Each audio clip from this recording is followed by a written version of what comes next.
जिसने चिंतन ही नहीं किया बल्कि अपने शरीर और अपने विचारों को, अपनी मानसिकता को, अपने भावों को एकाग्र कर लिया हो, यानी दोनों एक हो गए हो। ऐसा सौभाग्य मुझे बचपन में मिला दीनदयाल जी के दर्शन का। ये लगभग 66 की बात होगी, मेरी शाखा पर आए थे और आज भी मुझे उनका वो दृश्य, उनका रूप, सफेद कुर्ता और धोती। दूसरी बार उनका एक रूप मिला जब कालीगढ़ जा रहे थे स्टेशन पे, उनको जब छोड़ने के लिए गए तो उन्होंने कहा कि हम लोग आगे चल रहे हैं, आप लोग आएंगे पीछे, आप लोगों के स्वागत के। कैसा चेहरा, पूरे शरीर के अंदर जिस व्यक्ति के अंदर कुपोषण हो, यानी शारीरिक क्षमता जिसकी ना हो, जिसमें कई प्रकार की शारीरिक कमियां रह गई हों, चेहरे पर झुर्रियां हो, है ना, और परिवार जो है बाल्यकाल से ही छोटी उम्र 2-2.5 साल के लगभग पिताजी का देहांत हो जाता है। उसके बाद 2-2.5-3 साल के बाद माताजी का देहांत हो जाता है। जो नाना पालता है वो नाना का भी देहांत हो जाता है। जिस मामा ने सहयोग दिया, पाला पोसा बड़ा किया, उसका भी देहांत हो जाता है। यानी एक ऐसा अनाथ व्यक्ति, पर उसकी क्षमता कुदरत ने कैसी दी? कुदरत की उसकी क्षमता किस प्रकार की थी कि छोटी उम्र के अंदर ही माता की सेवा करना, ये भाव उसके अंदर बाल्यकाल से ही था। इसके साथ शिक्षा का ऐसा कि अगर कोई बात की जाए तो उसको तुरंत उतार लेना, उसके अंदर का जो भाव छुपा हुआ है उसको पहचान लेना। और छोटी उम्र के अंदर 9वीं 10वीं के अंदर अपने, जैसे अजमेर जो थी विद्यालय, अजमेर जो था 11वीं का बोर्ड, 10वीं 11वीं का बोर्ड, उसमें टॉपर, 9वीं में टॉपर, 10वीं में टॉपर। और ये जो मिलता था वजीफा, उसके द्वारा उनका जीवन जो चलता था। टॉप आने के बाद उनकी इच्छा हुई कि आगे पढ़ा जाए और आगे पढ़ कर के पिलानी जाया जाए। पिलानी उस समय बहुत बड़ा सेंटर था। पिलानी के अंदर जब गए तो वहाँ भी टॉप, पूरे की पूरा राजस्थान टॉप। उस समय बलदेव राज बिरला ने क्या कहा इनके बारे में कि तुम्हें आवश्यकता जब भी होगी तुम मेरे पास आओ और मैं तुम्हें जो है अच्छे पद पर सर्विस दूंगा। ये व्यक्ति जो आर्थिक दृष्टि से कमजोर हो पर मानसिक दृष्टि से, शारीरिक दृष्टि से कमजोर है पर आत्मिक दृष्टि से इतना बलवान था कि उनसे कहने लगे कि कभी ऐसा समय ना आए कि मैं आपके पास आऊं। यानी व्यक्ति जिसके घर की स्थिति ठीक ना हो, शारीरिक स्थिति ठीक ना हो, आर्थिक स्थिति ठीक ना हो, वो क्या जवाब दे रहा है? और फिर आगे पढ़ने के लिए इन्होंने 2 साल सेल्फ सपोर्टिंग यानी टीचिंग वगैरह की और कानपुर में पढ़ने के लिए आ गए। 25 सितंबर 1916 दीनदयाल जी का जन्म हुआ था। ये जो राजस्थान का धनक के गांव है, वहाँ पर इनके पिताजी स्टेशन मास्टर थे। 1937 में बीए करने के लिए कानपुर उस समय बड़ा प्रोमिनेंट वो था, नोन था। इस नॉर्थ इंडिया के अंदर कानपुर के बारे में सब लोग जानते थे, वहीं एजुकेशन होता था। वहाँ पर एजुकेशन के लिए एडमिशन लिया, गए। ऐसा समझो कि first year topper, second year topper. 1937 के अंदर इनका संपर्क ऐसे व्यक्ति से आया जो खुद लावा हो। जो खुद अग्निपिंड हो, वो थे भाऊराव देवरस, जिन्हें डॉक्टर हेडगेवार ने अपने स्पर्श से संशय बनाया हो। 1925 में बने होंगे और आगे की पढ़ाई के लिए वो भी कानपुर आ गए। जब ये आपस में मिले तो एक देख के हैरान हो गए कि एक अग्निकुंड दूसरे ज्वालामुखी को देखकर प्रसन्न हो गया, और तो समझ में आया कि यही मेरा स्थान है, यही मेरा जो है रास्ता है। और 1937 और 38 में और उसी दिनों डॉक्टर हेडगेवार जी का, डॉक्टर साहब का कानपुर में प्रवास हुआ। देख के डॉक्टर साहब को देख करके तो कैसा व्यक्ति है, ये तो चलता फिरता मानव समाज का उत्थान करने वाला राष्ट्र का चेतना पुंज है, उसको देखकर रहना। उन्हीं दिनों वेद मूर्ति सातवलेकर जी, आप लोगों ने नाम सुना होगा, बहुत विद्वान, वेदों का चलता फिरता, वो वेदों का एक प्रकार का था, वो ज्ञान का भंडार था। वेद मूर्ति, जिनको वेद मूर्ति कहते हैं। एक बार जब उनसे आए, मिले संघ स्थान पर, तो उनकी कुशाग्र बुद्धि देखकर हैरान हो गए, दीनदयाल जी की। अभी ये काले नहीं पढ़ रहे हैं, बुद्धि को देख के हैरान हो गए। और उन्होंने उस समय भविष्यवाणी की कि ये बुद्धि, ये कुशाग्र बुद्धि वाला आगे आकर के ये जो बालक है, ये आगे चल करके राष्ट्र के लिए कुछ ना कुछ जो है ये अपना योगदान देगा। जहाँ भी जाएगा इसकी विशालता, इसकी उदारता से लोग परिचित होंगे। 1938 में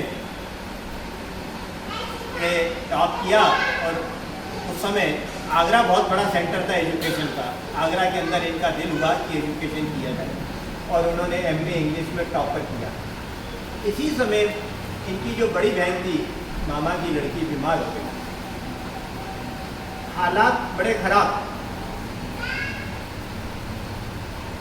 यानी साक्षात दरिद्र नारायण जो निवास करता हो, मन के अंदर कैसा भाव आएगा, डॉक्टर को पैसे देने के लिए पैसे नहीं। उस समय इन्होंने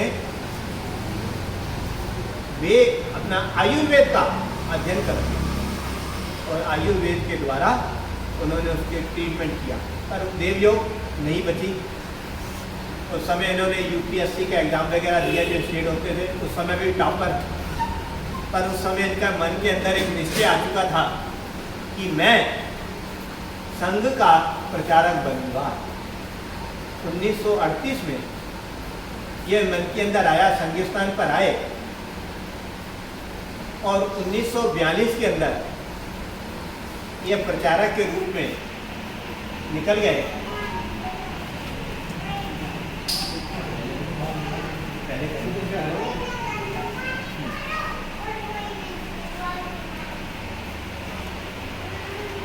उन्नीस 1942 में ये प्रचारक बनकर के लखीमपुर खीरी में गए, उत्तर प्रदेश का जिला। 5 साल प्रचारक रहने के बाद इन्हें प्रांत का दायित्व मिला। उस समय जो रोज का खर्चा होता था, एक आना भी खर्चा नहीं होता था।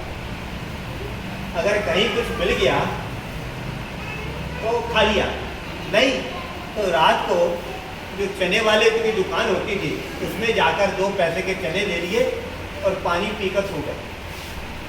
ये इनका जीवन का चर्या है। पर लखीमपुर के अंदर जाने के बाद संघ का जो निर्माण किया, उस समय तरुणों से भरा हुआ पूरा की पूरा जिला तरुणाई से उमंग लेता हुआ संघ का जो है संसद बन गया। 1947 में देश का विभाजन हुआ, एक परिस्थिति निर्माण हो गई, कि नई परिस्थिति निर्माण हो गई, और उसका कारण और कुछ नहीं, उसका दोष हम लोगों का ही है। किसी पे दोष नहीं दिया उन्होंने, उसका दोष मेरे ऊपर या मेरे समाज के लिए, क्योंकि मैं इस समाज को खड़ा होने में बहुत लेट हो गया हूँ। इसलिए मैं इसके लिए क्या करूं, ये मन के अंदर तलब थी। उसी समय राष्ट्र धर्म पांजन इस प्रकार का प्रचार के अंदर आए और उन्होंने वहाँ पर लखनऊ के अंदर जाकर के काम शुरू किया। देव योग कैसा होता है, ऐसे लोगों की परीक्षा बहुत ली जाती है। देव, जब परमात्मा ने किसी को अमर करना है, उसके द्वारा करोड़ों का उत्थान करना है, तो उसकी परीक्षा ही बहुत लेता है। हर जगह परीक्षा। 30 नवंबर 1948 को देव योग से गांधी जी की हत्या। गांधी जी की हत्या होने के बाद नेहरू को यह मौका मिल गया। पंडित जवाहरलाल नेहरू, जो अपने आप को कहता था मेरे को गधा कह लो पर हिंदू ना कहना, क्या कहता था, गधा कह लो पर मेरे को हिंदू ना कहना, और हिंदू समाज के लिए संगठित खड़ा हो रहा है संगठन, और उन्होंने संघ पर प्रतिबंध जो है, संघ पर गांधी मर्डर का आक्षेप लगा दिया। गांधी जी और हमारे यहाँ संगठन के ऊपर सब प्रतिबंध लग गया। गुरुजी और सबके सब जेल चले गए, और ये जो है जुलाई 1949 तक रहा। पहला 5-6 महीने दीनदयाल जी जेल में रहे, उसके बाद ये जेल से जब छूटे तो फिर आगे हो गए, अंडरग्राउंड रह करके प्रचार करने लगे। इस वातावरण के अंदर एक चीज समझ में आई कि राजनीतिक क्षेत्र वालों की तानाशाही, राजनीतिक क्षेत्र वालों की तानाशाही, वैचारिक से हम स्वतंत्र हैं, लोकतंत्र हैं, उसको मानते हुए भी सत्ता के अंदर कितना अत्याचार हो सकता है, कितना किसका शोषण हो सकता है, ये उन्होंने उसका स्वरूप देखा। और स्वरूप देख करके मन के अंदर बड़ा विचार आया, क्या किया जाए। गुरु जी के अंदर भी ये भाव व्यक्त हो रहे थे। उस समय जितने भी अपने बड़े बड़े कार्यकर्ता थे, उनके मन के अंदर एक भाव था, क्या किया जाए। और समय विचार आया कि इसका जवाब देने के लिए, राजनीतिक प्लेटफॉर्म का जवाब देने के लिए राजनीति ही खड़ी की जाए। और उन्होंने उस समय 51 के अंदर राजनीतिक पार्टी बनाने के लिए गुरुजी ने दीनदयाल जी को कहा कि काम तुम ही संभालोगे।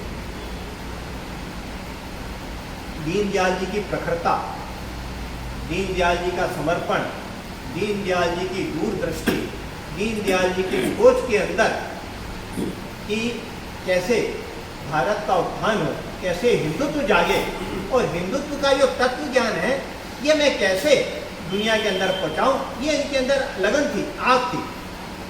जब दिया 51 में कानपुर में, वहाँ पर पीपल्स पार्टी नाम करके यह जनसंघ के नाम से हुई।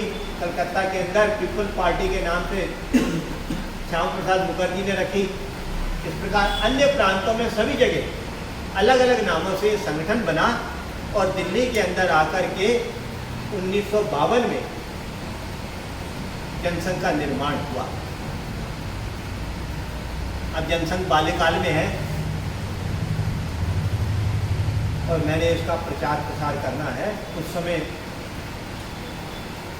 मुखर्जी को अध्यक्ष और इन्हें संगठन मंत्री, महामंत्री बनाया गया। प्रवास हुआ 1952 से लेकर के, और 15 साल के अंदर 66-67 के अंदर इस व्यक्ति ने भारतीय जनसंघ को अखिल भारतीय स्वरूप दे दिया,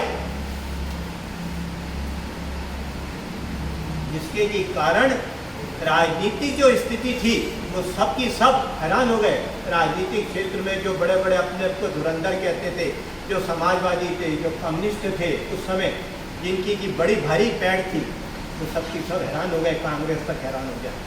उसका परिणाम क्या हुआ? संवित सरकार बनी।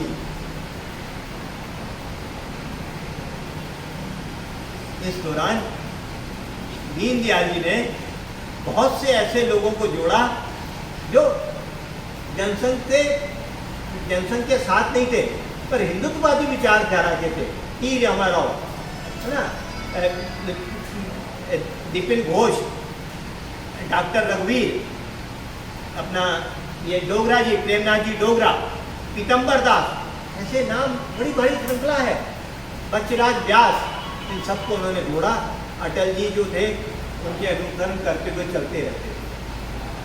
अपने को इतनी बात समझ में आ गई कि 67 के अंदर एक एक्सपेरिमेंट हुआ कि लोगों ने उसका बहुत विरोध किया, पर उन्होंने एक बात की कि ठीक है हमारा विरोध हो कि हमारा हार गए, हम यहाँ से हमारी जो ये था हार गए, हम लोगों ने प्रयोग किया, पर एक बात सिद्ध हो गई कि कांग्रेस को हराया जा सकता है, कांग्रेस को हराया जा सकता है। और उसी समय एक चिंतन दीनदयाल जी के अंदर शुरू हुआ। कैसा चिंतन होगा, कैसी राष्ट्रीय सोच होगी कि ट्रेन के अंदर सफर कर रहे हैं, उसी ट्रेन में गुरुजी भी जा रहे हैं, गुरुजी से मैंने कुछ वार्तालाप करना है, एक स्टेशन से लेकर 4 स्टेशन आगे तक गए, वो फर्स्ट क्लास में गए या थर्ड क्लास में थे। जब बैठे तो वहाँ पर जब स्टेशन आया, उतरा, सब बातचीत खत्म हुई, तो वहाँ पर उतरने के बाद लोगों ने देखा दीनदयाल जी आए हैं। दीनदयाल जी कहने यार टीटी कहाँ है, टीटी को बुलाओ, मैंने ये 4 स्टेशन फर्स्ट क्लास में सफ़र किया है, इसलिए जो किराया बनता है, जो अंतर होता है वो मुझसे लो। कैसा चरित्र था उनका कि जिस रोज टेलीफोन का, जिस रोज ये अपना रेडियो का लाइसेंस खत्म हो गया, उस रोज यात्रा कर रहे थे ट्रेन के अंदर, और ट्रेन में यात्रा करते हुए उन्हें ध्यान में आया कि मेरा रेडियो का लाइसेंस खत्म हो गया। उन्होंने रेडियो नहीं बचाया, साथ वाले से कहा कि आप रेडियो बजाओ, मैं खबर सुनूं। कहने लगे तुमने क्यों नहीं बताया? कहने लगा मेरा रेडियो का लाइसेंस खत्म। कैसा होगा कि रण कच्छ का, कच्छ के रण, इसको भारत उस समय की देश की प्रधानमंत्री ये चाहती थी कि यह कच्छ का हिस्सा पाकिस्तान को दिया जाए, और ये सुनते से ही दीनदयाल जी के अंदर एक दिशा मिल गई कि कच्छ का रण नहीं दिया जाएगा। उसके लिए दिल्ली के अंदर सबसे बड़ा विशाल प्रदर्शन हुआ। और उस समय जब प्रवास में थे दीनदयाल जी, तो बिहार के अंदर जहाँ गए वहाँ पर बहुत बड़ी बरसात हो रही थी। उस बरसात के कारण हिल नहीं सकते थे 3 दिन। उन्होंने वहाँ पर जाकर पोस्ट ऑफिस के अंदर गए, और पोस्ट ऑफिस में जितनी भी उस समय की जो वो थी पोस्ट कार्ड, सबकी सब ले लिए, और अपने को उन्हें 500 की 500 उन्हें एड्रेस याद थे, जहाँ जहाँ थे जिससे से मिलते थे, 500 की 500 पोस्ट कार्ड उन्होंने वहाँ पर 2 दिन के अंदर लिख के डाले। उसका परिणाम ये हुआ कि जिसको भी पोस्ट कार्ड मिला वो घर में नहीं बैठा। दीनदयाल जी का पोस्ट कार्ड मेरे को आ गया, मैं कैसे बैठ सकता हूँ? और वो आकर दिल्ली में आकर प्रदर्शन करने लगा। कहने का तात्पर्य ये था कि दीनदयाल जी के अंदर प्रवास करते करते एक भाव याद है, आत्मीयता का भाव तो था, इसके साथ साथ भारत के अंदर का चिंतन भी शुरू हो गया। क्या समझ में आया कि इस देश के अंदर अराष्ट्रीय ताकतें बड़ी सक्रिय हैं, समाजवादी ताकतें, कम्युनिस्ट ताकत, उस समय पूंजीवाद की ताकत, उस समय की ईसाइयों की, उस समय डिक्टेटरशिप, पूरे दुनिया के अंदर चलने वाली ऐसी ताकतें जो भारत को अपना केंद्र बना रही हैं। और ये मन के अंदर विचार आ रहा है कि हमारा विचार ऐसा कौन सा है जिसे कि यहाँ पर दुनिया के अंदर हम प्रेजेंट करें। अरे हम विश्वगुरु, हम विश्वगुरु की उपाधि पर रहे, दुनिया हमें विश्वगुरु क्यों मानती थी? ये उन्हें ध्यान में आया कि विश्वगुरु दुनिया हमें क्यों मानती थी, इसलिए उस विचारों को मैं फिर से व्यवस्थित करके ठीक तरीके से रखूं।